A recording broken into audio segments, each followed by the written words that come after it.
ஒருவருடைய ஜாதகத்தில் லக்கணத்துக்கு 7ஆம்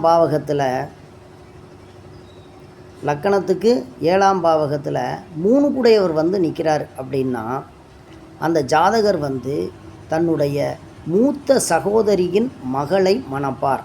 இது எப்படி அப்படின்னு கேட்டிங்கன்னா, 11ஆம் இடம் அப்படின்னு சொல்லக்கூடியது மூத்த சகோதரி.